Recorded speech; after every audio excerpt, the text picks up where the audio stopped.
నామమునకు మహిమ కలుగునుగాక. దేవునందు ప్రియమైన వాళ్ళరా, ఎలా ఉన్నారండి? దినదినము నూతన మాటలతో మీ కుటుంబాలను దర్శిస్తూ దేవుని యొక్క గుణాతిశయములను, ఆయన యొక్క ప్రేమను, దేవుని యొక్క వాత్సల్యమును వాక్యం రూపంలో తెలియచేస్తూ ఇంకా మీరందరూ దేవునికి సమీపంగా ఉండాలని మా ఆశ. చాలామంది మేము వాక్యం వింటున్నామండి అని మాకు ఫోన్లు చేస్తున్నారు. చాలా సంతోషము. మా ప్రయాస వ్యర్థం కాలేదని మేము నమ్ముచున్నాం. దేవుని వాక్యం తెలియచేస్తుంది కదా, ప్రభువునందు మీ ప్రయాస వ్యర్థము కాదు అన్నట్లు మా ప్రయాస ఎప్పటికీ వ్యర్థం కాలేదు. ఇంకా అనేకులు వీక్షించి దేవుని మాటలు వింటూ వాళ్ళు వినడమే కాక ఇతరులకు కూడా ఈ వాక్యాన్ని పరిచయం చేయాలని మా ప్రార్థన. మంచిది ప్రియమైన వాళ్ళరా, చూస్తుండగానే అర్ధ సంవత్సరంలోనికి మనం ప్రవేశించున్నాం. మొన్న దినాన హ్యాపీ న్యూ ఇయర్ అని చెప్పుకునేలోగు ఎంత త్వరితంగా సమయం గతించిపోతుందంటే వెనక్కి తిరిగి చూస్తే ఆ సమయం ఎలా వెళ్ళిపోయిందో మనకు తెలియదు. సమయాన్ని మళ్ళీ మనం తెచ్చుకోలేం, కానీ ఉన్న సమయాన్ని సద్వినియోగం చేసుకోవాలని మా ప్రార్థన. ఆ సద్వినియోగం కూడా దేవుని సన్నిధానంలో గడుపుతున్నట్లయితేనా దేవుడు పరిపూర్ణంగా మిమ్మల్ని మీ కుటుంబాలని నిండాలుగా ఆశీర్వదిస్తాడు. ప్రియమైన వాళ్ళరా, నాకున్న సమయంలో ఏమాత్రం సమయాన్ని వ్యర్థపరచక మీ ముందు చక్కని మాటలు తెలియచేయాలని ఇష్టపడుతున్నాను. ఈ దినకాలము దేవాది దేవుడు మనతో మాట్లాడబోచున్న అంశభాగం ఏదనగా ఒక చక్కటి స్త్రీమూర్తిని మీకు పరిచయం చేయాలని నేను ఇష్టపడుతున్నానండి. ప్రియమైన వాళ్ళరా, ఏమి అంటే మనము పరిశుద్ధ గ్రంథంలో అనేక మంది స్త్రీలను గురించి మనం ధ్యానం చేస్తూ వచ్చినాం. వారి యొక్క ప్రార్థనా జీవితం అయితేనేమి, దేవుని యందు భయభక్తులు గల జీవితం ఏమి, వాళ్ళ జీవితాల ద్వారా వాళ్ళ కుటుంబాలను ఎలా కట్టుకున్నారో అని కొంతమందిని, అలా అంతే మాత్రమే కాకోకుండా వారి యొక్క అవిధేయమైన క్రియల ద్వారా వాళ్ళ కుటుంబాలను ఎలా పతన స్థితిలోనికి తెచ్చుకున్నారో, వాళ్ళ బిడ్డలను ఎలా కోల్పోయి ఉన్నారో, ప్రార్థన ద్వారా వాళ్ళ బిడ్డలను ఎలా సమృద్ధిలో నడిపించుకున్నారో చాలామంది స్త్రీలను మనము ధ్యానం చేసినాం. ఈ దినకాలంలో కూడా ఒక చక్కటి స్త్రీమూర్తి, మంచి సుగుణాలు కలిగిన స్త్రీమూర్తిని మీకు పరిచయం చేయాలని నేను ఇష్టపడుతున్నాను.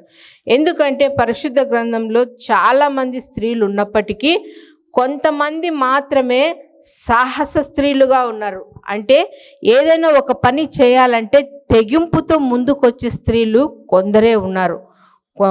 వాళ్ళు ఎలాంటి వాళ్ళంటేనా ఆత్మబలంతోనూ, జ్ఞానంతోనూ, శక్తితోనూ ఏదైనా ఏ పని చేయడానికైనా కానీ దేవుణ్ణి ముందు పెట్టుకొని దేవుని సహాయము తీసుకొని వాళ్ళు సాహస కార్యాలు చేసే స్త్రీలుగా ఉన్నారు.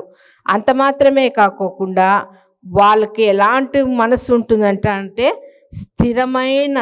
స్థిరమైన మనసు కలిగి ఆ సమస్య ఏదైనా కానీ మొదటిగా వాళ్ళ జ్ఞానంతో ఆలోచించరు, కానీ దేవుని యందు భయభక్తులు కలిగిన వాళ్ళైతే దేవుని ఆశ్రయించి ప్రభువా ఈ ఆలోచన కలిగి ఉన్నాను, నీ చిత్తానుసారంగా నడిపించు అని దేవుని సన్నిధానంలో మొరపెట్టుకొని వాళ్ళు సూక్ష్మ బుద్ధితో ముందుకు వెళ్ళేవారుగా ఉన్నారు. పరిశుద్ధ గ్రంథంలో ఇద్దరు స్త్రీలు నాయకత్వాన్ని కలిగి ఉన్న స్త్రీలుగా మనం గమనిస్తాము. మొదటిగా చూసినట్లయితేనా రాణి అయిన ఎస్తేరు గారు తన జనాంగాన్ని రక్షించుకోవడానికి రాజు సన్నిధానానికి వెళ్ళి మాట్లాడితే, రాజు పిలవందే వెళ్ళిపోతే, రాజు దర్శనం చేస్తే రాజు సంహరిస్తాడని తెలిసి కూడా దేవుని పాదాలను ఆశ్రయించి జ్ఞానయుక్తంగా తన సమస్యను రాజుకు తెలియచేసిన విధానాన్ని మనం లేఖనాలు ధ్యానం చేస్తున్నప్పుడు మనకు బాగా అర్థమైంది కదండి.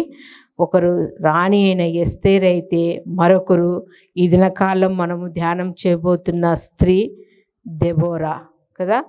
అంశభాగం ఏదనగా చక్కటి నాయకత్వపు లక్షణాలు కలిగిన స్త్రీ. చక్కటి నాయకత్వపు లక్షణాలు కలిగిన స్త్రీ దెబోరా పాత నిబంధన గ్రంథంలో ఉన్నారండి. ఆమె ఎలా ఉంది అంటే ఒకసారి మీ పరిశుద్ధ లేఖనాలు తెరిచినట్లయితేనా పరిశుద్ధ గ్రంథం నుండి పాత నిబంధన గ్రంథము, న్యాయాధిపతుల గ్రంథము 4వ అధ్యాయము 4వ వచనంలో ఈ స్త్రీ గురించి వ్రాయబడి ఉంది. ఆ కాలమున లపీదోతునకు భార్య అయిన దెబోరా అను ప్రవక్తి ఇశ్రాయేలుకు న్యాయాధిపతినిగా ఉండెను. చాలండి. ఎవరంట ఈమె? ఒక గృహిణి, ఒక ఇల్లాలు, కుటుంబ యజమానునికి భార్యగా ఉంది. ఆయన భర్త పేరు లపీదోతునకు భార్య అయిన దెబోరా. స్త్రీమూర్తిగా ఉంది, కుటుంబాన్ని నడిపించుకుంటుంది. అంత మాత్రమే కాకోకుండా దేవుడు ఏర్పాటు చేసుకున్న ప్రవక్తిగా ఉంది, న్యాయాధిపతిగా ఉంది. ఏమి దేవుడు అలా ఎన్నుకున్నాడంటే, ఒకసారి మనం చరిత్రను తిరిగి వేస్తే, ముందు అధ్యాయాలను ధ్యానం చేస్తూ వస్తే, దేవుడు మోషేని ఎన్నుకున్నాడు. మోషే నాయకత్వంలో 6 లక్షల కాలు బలము దేవుడు నడిపించవలసిన కానానుకు నడిపిస్తూ వచ్చినాడు. పాలు తేనెలు ప్రవహించే దేశానికి నా బిడ్డలు నడిపిస్తున్నప్పుడు ఎన్నెన్నో ఇబ్బందులు ఎదుర్కొంటూ వచ్చినారు వాళ్ళ ద్వారా మోషే గారు. అయినప్పటికీ వాటినన్నిటిని సహిస్తూ దేవుని సన్నిధానంలో మొరపెడుతూ దేవుని ముందుకు పెట్టుకొని వాళ్ళు నడుస్తున్నప్పుడు చివరికి మోషే చనిపోయినారు. మోషే చనిపోతానే దేవుడు యెహోషువను ఎన్నుకున్నాడు. మోషేకి ఎలా తోడుగా ఉన్నానో నీకు నేను తోడుగా ఉంటాను, నిన్ను విడువను, ఎడబాయను, జడయకు, నిబ్బరం కలిగి ధైర్యం కలిగి నువ్వు ముందుకు సాగు అన్నప్పుడు మోషే ద్వారా ఎన్ని అద్భుతాలు జరిగించినాడో దేవుడు, అదే రీతిగా యెహోషువ నాయకత్వంలో కూడా అవే అద్భుతాలు చేస్తూ వచ్చినప్పుడు వాళ్ళు సాగుతూ వెళ్తున్నారు. ఆ క్రమంలో యెహోషువ కూడా చనిపోయినారు. యెహోషువ చనిపోయిన తర్వాత నాయకులు లేరండి. ఇశ్రాయేల్ జనాంగము నాయకులు లేనప్పుడు ఎవరికి ఇష్టం వచ్చినట్లు వాళ్ళు జీవిస్తున్నారు. ఈ న్యాయాధిపతుల గ్రంథం చదువుతూ వస్తున్నప్పుడు మనకు చివరి అధ్యాయం వరకు ఒక మాట మనకు తగులుతూనే వస్తుంది. వాళ్ళకు నాయకులు లేని ద్వారా, అధికారి లేని ద్వారా, చెప్పేవారు లేకపోవడం ద్వారా ఇశ్రాయేల్ జనాంగం అంతా తమకిష్టం వచ్చినట్లు వాళ్ళు జీవిస్తూ తమ ఇష్టానుసారమైన జీవితాన్ని జీవిస్తూ వస్తున్నారు. అలాంటి పరిస్థితిని వారు ఎదుర్కొంటున్నప్పుడు దేవుడు ఈ న్యాయాధిపతుల గ్రంథంలో 13 మందిని న్యాయాధిపతులను ఏర్పాటు చేసుకున్నాడండి. ఒకరి తర్వాత ఒకరు నాయకునిగా ఎన్నుకోవడం. నాయకుడిగా ఉన్నప్పుడు జనులు క్రమంగా ఉన్నారు. నాయకులు చనిపోతానే, న్యాయపతులు చనిపోతానే ఇష్టానుసారమైన జీవితం కదండి. మనం కూడా కుటుంబంలో చూస్తాం కదా, ఇంట్లో తండ్రి నాన్న ఇంట్లో ఉన్నాడంటే, నాన్న ఇంట్లోనే ఉన్నాడు ఈ పొద్దు అంటే ఎంత బుద్ధిమంతులుగా ఉంటారో బిడ్డలు. ఇంట్లో క్రమంగా ఉంటారు, భయంగా ఉంటారు, చెప్పకోకుండానే బుక్కులు తీసుకొని చదువుతుంటారు, అల్లరి చేయరు, ఇష్టానుసారంగా మాట్లాడరు, భయంగా ఉంటారు. అదే ఈరోజు నాన్న ఇంట్లో లేదు, ఏదో డ్యూటీ మీద ఏదో ఊరికి పోయినాడంటే ఇండ్లు పీకి పందిరి వేస్తారు.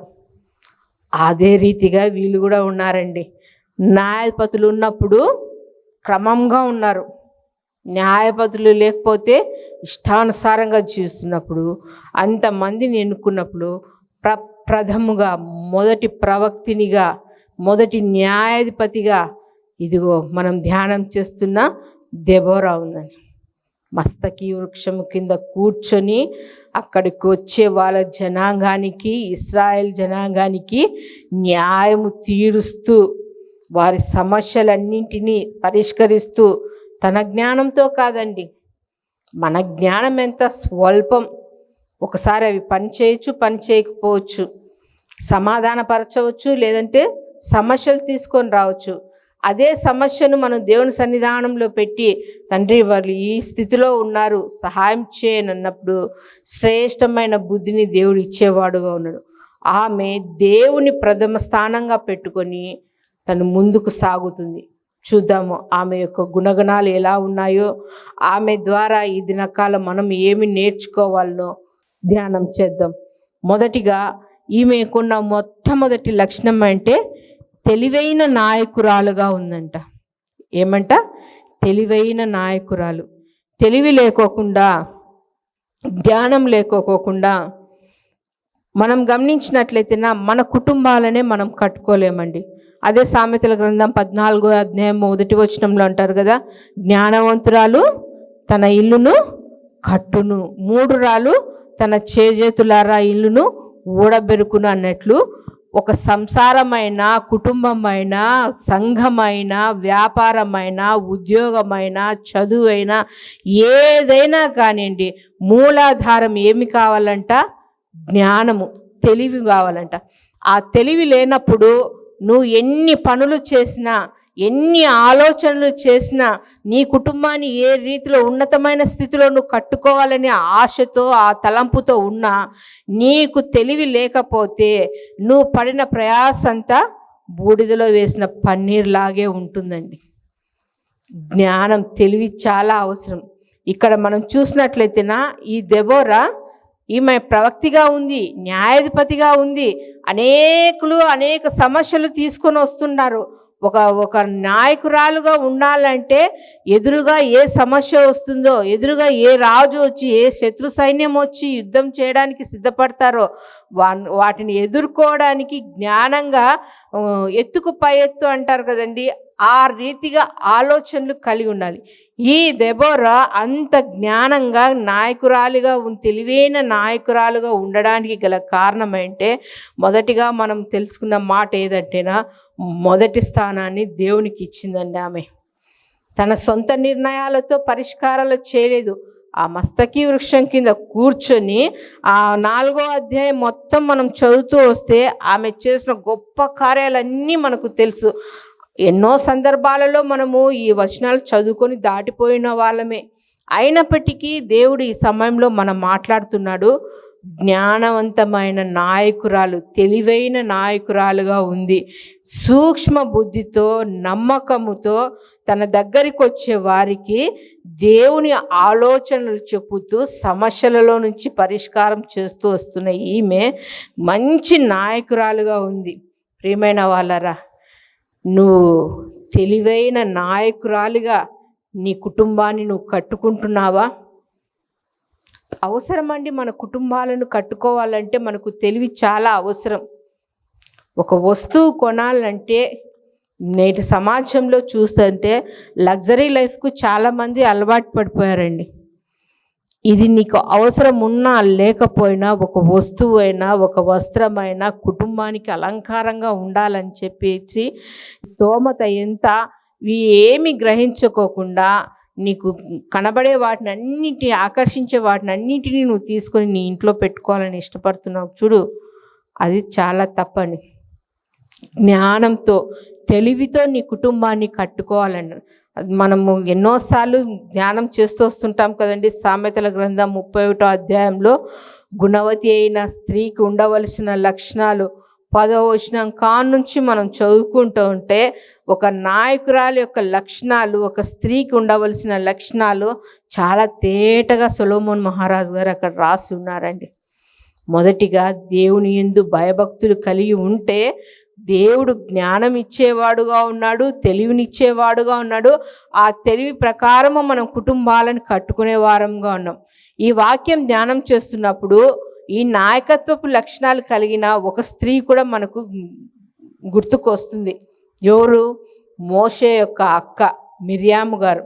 చూడండి, ఆ నిర్గమాకాండం 2వ అధ్యాయము 6 నుంచి 7 వచనాలు మనం చదువుకుంటూ వెళ్తున్నప్పుడు అక్కడ చాలా స్పష్టంగా ఉంది.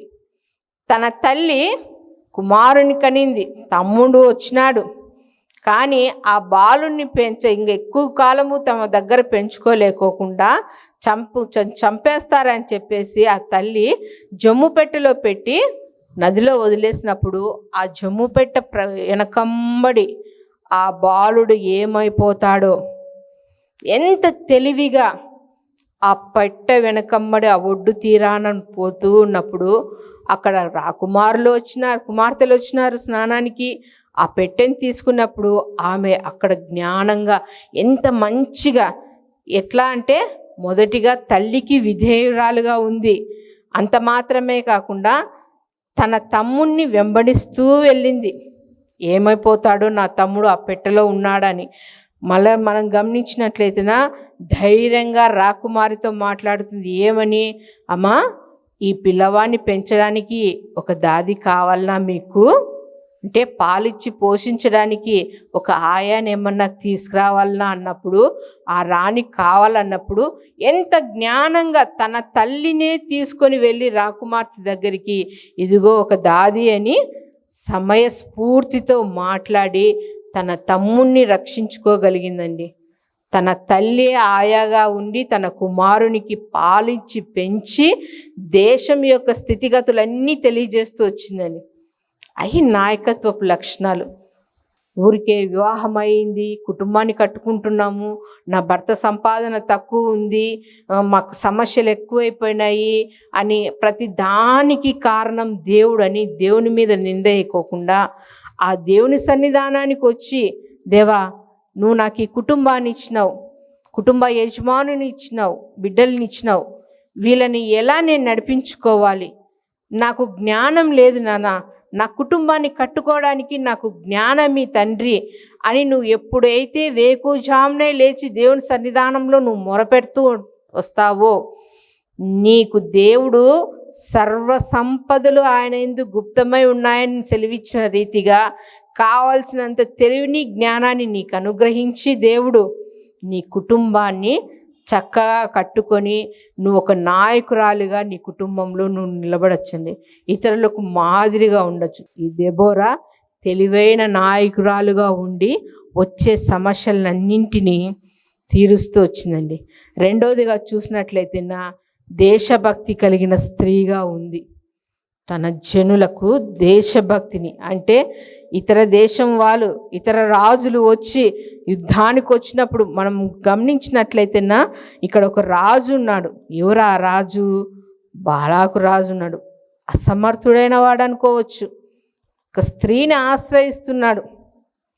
ప్రవక్తి కాబట్టి ఆమె దగ్గరికి వచ్చి అమ్మా ఎలా చేయాలి అని అన్నప్పుడు మనము 4వ చూసినట్లయితేనా ఈమె విధేయత కలిగి శ్రమలలో ఉన్న వారికి విధేయతతో తన దేశం యొక్క చరిత్రను చెబుతూ దేవుడు చేసిన అద్భుతమైన కార్యాలను చెప్తూ వాళ్ళను బలపరుస్తూ వస్తుందంటే, అంటే మంచి దేశభక్తి కలిగిన స్త్రీగా ఈమె పేరు తెచ్చుకునిందండి. మొదటిగా తెలివైన నాయకురాలుగా ఉంది.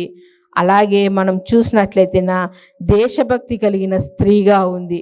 అంత మాత్రమే కాక ఆ దేశాన్ని కాపాడుకోవడానికి ఆ దేశం మీదకి వస్తున్న యాబీనును చేతిలో నుంచి దేవుడు తప్పించినప్పుడు, ఆయన చేతిలో నుంచి తప్పించినప్పుడు సైన్యాధిపతిగా సిసిరా ఆ దేశం మీదకి వెంటాడుతున్నప్పుడు అతనికి 900 ఇనుప రథాలతో బయలుదేరుతున్నప్పుడు ఈమె ప్రజల పక్షాన దేవునికి మొరపెడుతుందంట.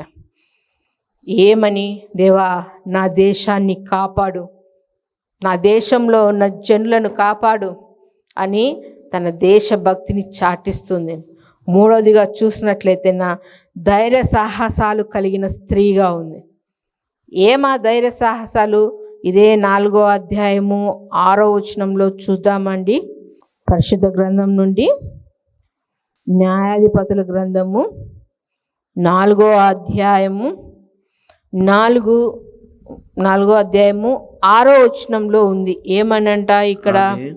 ఆమె నఫ్తాలి కేదేశులో నుండి అబినోయాము కుమారుడైన బారాకును పిలువనంపించి అతనితో ఇట్లా నేను నీవు వెళ్ళి నఫ్తాలీయులలోను జబూలూనీయులలోను 10,000 మంది మనుషులను తాబోరు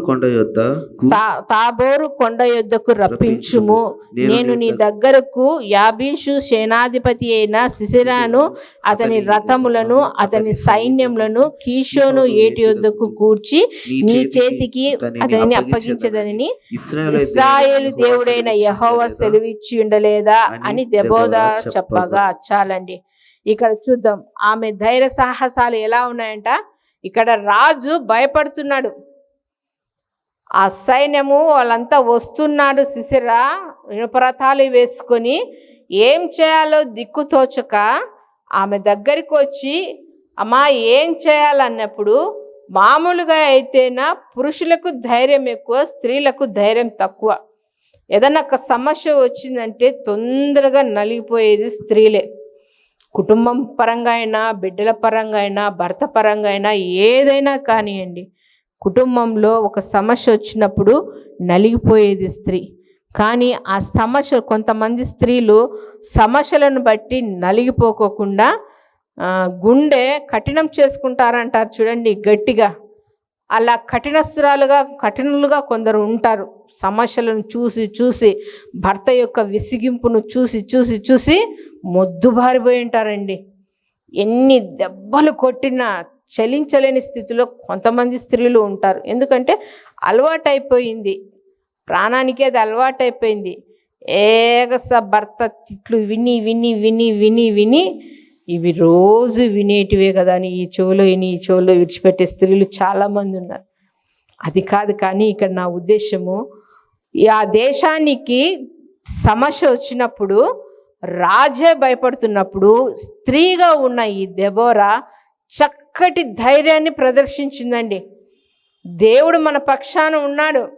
ఆ రాళ్ళు వాళ్ళను నీకు అప్పగిస్తానని దేవుడు సెలవిచ్చినాడు కదా, నువ్వు ఎందుకు భయపడతావు? ఇదిగో నేను చెప్పిన నఫ్తానీలను, జబూలీలను 10,000 మందిని పోగు చేసుకొని కొంతమంది సైన్యంతో పద నువ్వు వెళ్ళు, దేవుడు కార్యం చేస్తా అన్నప్పుడు, ఆ కింది వచనాల్లో చూసినట్లయితే, నా రాజు నువ్వు వస్తేనే నేను వెళ్తాను, నువ్వు రాకోకుంటే నాతో కాదని ఒక స్త్రీ సహాయం అడుగుతున్నాడండి రాజు.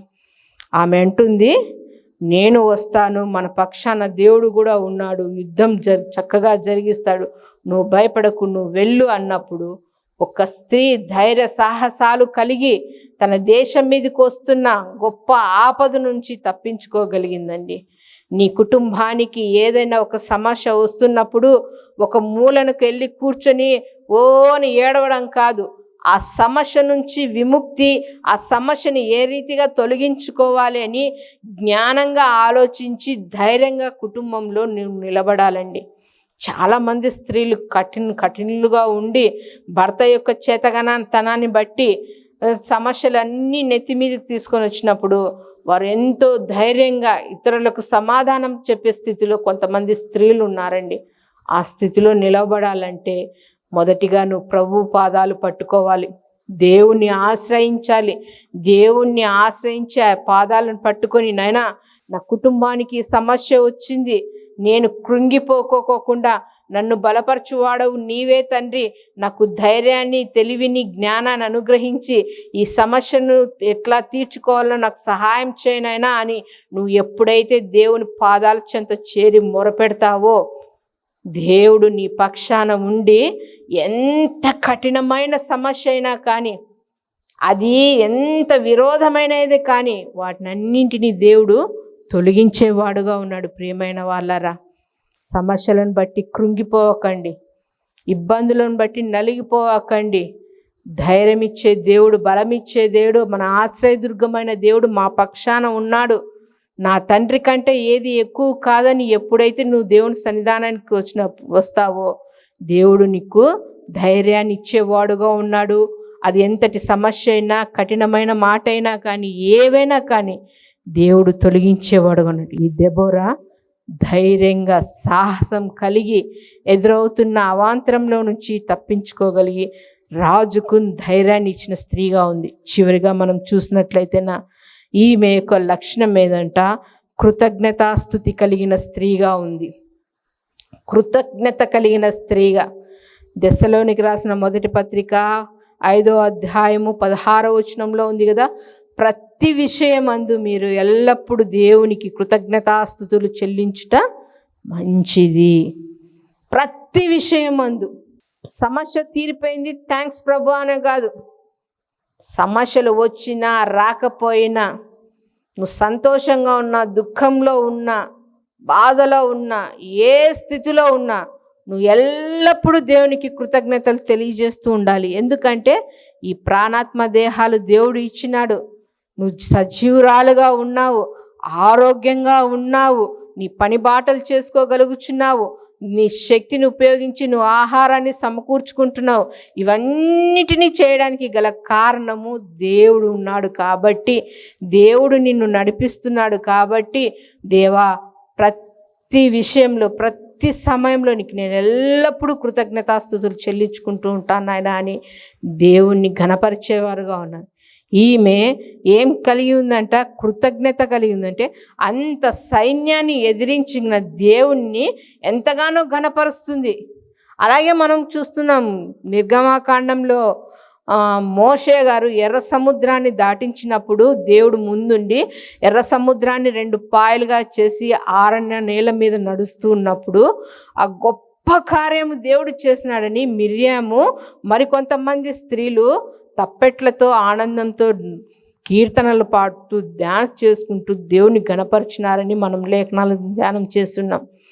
అదే రీతిగా దేవుడు మన కుటుంబంలో అయితేనేమి, మన వ్యక్తిగత జీవితంలోనైతేమి ప్రతి విషయంలో దేవునికి ఎల్లప్పుడూ మనం ఎప్పుడు థ్యాంక్స్ చెప్తూ ఉండాలి.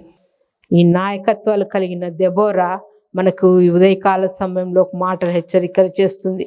నీ కుటుంబాన్ని నీ కుటుంబంలో నువ్వు స్త్రీగా కుటుంబ యజమానురాలుగా ఉన్నప్పుడు నాయకత్వం కలిగి బాధ్యత కలిగి నీ బిడ్డలను క్రమంగా దేవుని సన్నిధానంలో నడిపించాలి. దేవుని మాటలను తెలియచేయాలి. ప్రార్థన చేసే విధానం నేర్పించాలి. నువ్వు నాయకురాలుగా ఉండి నడిపించాలి. అట్టి స్థితిని మనం కలిగి ఉండి దెబోరా ఏ రీతిగా చరిత్రలోనికి ఎక్కి ఉందో ఆమె గురించి మనం ధ్యానం చేస్తున్నాము. అదే రీతిగా మనల్ని గురించి ఇతరులు సాక్షులుగా చెప్పవలసిన వారమై ఉండాలి. దేవుడి ఇటు మాటలను దీవించునుగాక. ప్రార్థన చేసుకుందాం. మహాపరిశుద్ధుడు అయిన మా ప్రియా పరలోకపు తండ్రి, గొప్ప దేవ, మీ ఘనమైన నామానికి స్తోత్రాలు చెల్లించుకుంటున్నాం దేవా.